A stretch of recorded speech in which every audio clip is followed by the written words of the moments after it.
Presiden Prabowo Subianto menaikkan peraturan pemerintah nomor 6 tahun 2025 tentang perubahan atas PP 37 2021 mengenai penyelenggaraan program jaminan kehilangan pekerjaan JKP. Regulasi ini mengatur skema perlindungan bagi pekerja yang mengalami pemutusan hubungan kerja PHK untuk bisa mendapatkan uang tunai sebesar 60% dari upah untuk paling lama 6 bulan. Sementara itu, Menteri Ketenagakerjaan Yasirli mengklaim aturan ini merupakan bentuk kepedulian pemerintah terkait kesejahteraan pekerja. Yang kedua, dukungan bagi pekerja yang mengalami PHK. Kami pekerja yang mengalami PHK, kita akan memberikan stimulus baik materi ataupun non-materi. Pertama adalah dukungan jaminan kehilangan pekerjaan atau JKP berupa manfaat tunai 60% flat dari upah selama 6 bulan, manfaat pelatihan sebesar 2,4 juta rupiah, dan kemudahan akses informasi pekerjaan. Selain itu juga kemudahan akses program prakerja. Dengan ini kita mengharapkan para pekerja bisa meningkatkan peluangnya untuk bekerja kembali dengan memanfaatkan klaim manfaat JKP. Selain itu juga untuk mempertahankan daya beli pekerja saat ter-PHK. Jaminan kehilangan pekerjaan yang disiapkan pemerintah ini adalah kebijakan untuk meringankan beban finansial pekerja yang kehilangan pekerjaan secara tiba-tiba, serta memberikan jaring pengaman sementara sebelum pekerja menemukan pekerjaan baru. PP nomor 6 tahun 2025 ini memberikan perlindungan bagi pekerja yang terkena PHK dengan memberikan kompensasi finansial. Dalam aturan tersebut, pekerja yang mengalami PHK berhak mendapatkan uang tunai sebesar 60% dari gaji bulanan mereka selama kurun waktu 6 bulan. Hal tersebut diatur dalam pasal 21, sebagaimana dikutip dari salinan PP tersebut, manfaat uang tunai diberikan setiap bulan sebesar 60% dari upah untuk paling lama 6 bulan. Dalam pasal tersebut turut diatur bahwa upah yang menjadi dasar pembayaran manfaat JKP adalah upah terakhir yang dilaporkan pengusaha kepada BPJS Ketenagakerjaan dengan batas maksimal 5 juta rupiah. Dalam belit yang ditandatangani Prabowo pada 7 Februari lalu tersebut terdapat beberapa pasal yang mengalami perubahan. Salah satunya adanya penambahan pasal 39A yang mengatur bahwa jika perusahaan dinyatakan pailit atau tutup dan menunggak iuran hingga 6 bulan, manfaat JKP tetap akan dibayarkan oleh BPJS Ketenagakerjaan. Meski begitu, kewajiban pengusaha untuk melunasi tunggakan, iuran, dan denda program jaminan sosial ketenagakerjaan tetap berlaku.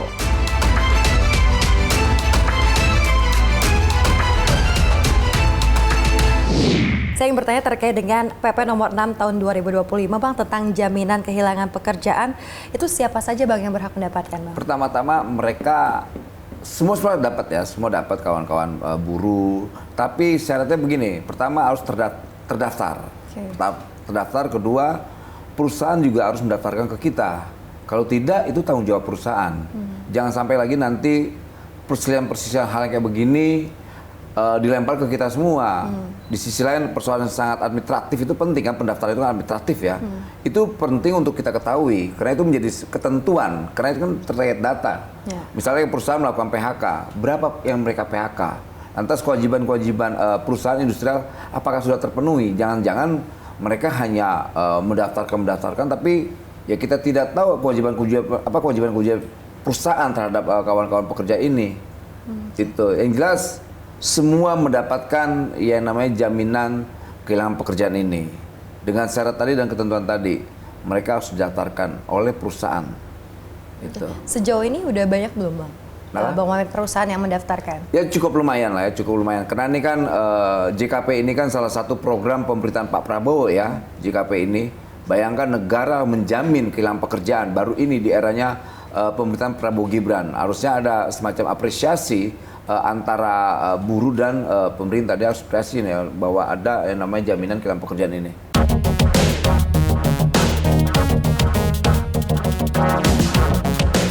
Pemerintah telah menerbitkan aturan baru untuk para pekerja korban pemutusan hubungan kerja (PHK). Aturan tersebut tertuang dalam PP nomor 6 tahun 2025 atas perubahan PP nomor 37 tahun 2021 tentang penyelenggaraan program jaminan kehilangan pekerjaan. Dalam aturan yang diteken oleh Prabowo Subianto dan sudah berlaku sejak 7 Februari 2025 menyebutkan pekerja korban PHK akan mendapatkan manfaat uang tunai per bulan sebesar 60% dari upah terakhir maksimal selama 6 bulan. Namun, kebijakan tersebut memiliki batas upah yang ditentukan, yaitu maksimal sebesar 5 juta rupiah. Manfaat jaminan kehilangan pekerjaan JKP ini rupanya tidak berlaku bagi peserta yang terkena PHK dengan alasan mengundurkan diri, cacat total tetap, pensiun, dan meninggal dunia. Hal ini dipertegas dalam pasal 20 ayat 1 B-Lid tersebut. Sementara itu, masih dalam B-Lid yang sama, ditegaskan bahwa yang akan membayar upah nantinya adalah pihak BPJS Ketenagakerjaan. Untuk mendapatkan JKP, pekerja harus memberikan bukti tanda terima laporan PHK dari kementerian yang menyelenggarakan urusan pemerintahan di bidang ketenagakerjaan, suku dinas ketenagakerjaan provinsi atau suku dinas ketenagakerjaan di tingkat kabupaten atau kota. Tak hanya itu, diperlukan juga akta bukti pendaftaran perjanjian bersama yang dikeluarkan oleh Pengadilan Hubungan Industrial atau tanda terima laporan PHK.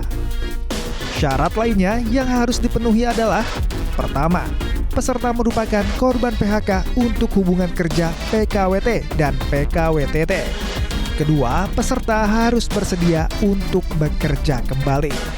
Ketiga, peserta memiliki masa iuran paling sedikit 12 bulan pada BPJS Ketenagakerjaan dalam rentang waktu 24 bulan kalender sebelum terjadinya PHK.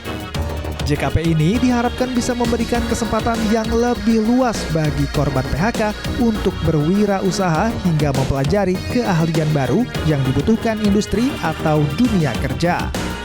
Para korban PHK juga diharapkan bisa segera bangkit dan kembali bekerja dengan keahlian baru dan melakukan pekerjaan barunya dengan baik. Memang sebelumnya latar belakangnya bisa tercetus adanya JKP ini tuh bagaimana Bang sebelumnya? Pertama gagasan awalnya gini, ini kan kasihan ya dengan maraknya PHK sepihak dan sebagainya. Nah, negara harus hadir dengan kegelisahan yang membuat rakyat ini atau khususnya kawan-kawan buruh atau pekerja ini khawatir. Nah, tugas negara kan selain mensejahterakan juga menghilangkan persoalan-persoalan psikologis mereka. Jangan sampai nanti ketika mereka kehilangan pekerjaan, frustasi, lantas melakukan hal yang tidak baik, melakukan tindakan kriminal, kita tidak mau. Nah, itulah pentingnya negara itu hadir. Bang Momen, sejauh ini apakah ada tenggat waktu Bang kapan perusahaan harus mendaftarkan karyawannya terkait dengan JKP ini? Ya secepatnya, jangan lambat. Karena kan kita harus cepat-cepat menangani, jangan setahun, 2 tahun, 6 bulan, 3 bulan, secepatnya. Ketika ada proses PHK itu terjadi, segera laporkan. Gitu. Jadi itu secepatnya ya, prinsipnya bukan dengan limit waktu yang sekian lama, enggak. Cara mengajukan JKP 60% untuk korban PHK. Yang pertama, buka laman resmi Siap Kerja. Kedua, buat akun dan klik daftar sekarang. Langkah ketiga, lengkapi data diri sesuai yang diminta seperti nomor induk kependudukan atau NIK, nama lengkap, nama ibu kandung, alamat email, dan nomor ponsel. Langkah keempat, setelah berhasil membuat akun, lengkapilah biodata dan profil diri. Kelima, buatlah laporan kondisi PHK jika belum ada. Langkah terakhir, cek rencana aktivitas. Jika belum ada, Anda dapat mengikuti cara berikut. A. Klik buat laporan. B. Lengkapi data diri. C. Akhiri dengan buat laporan.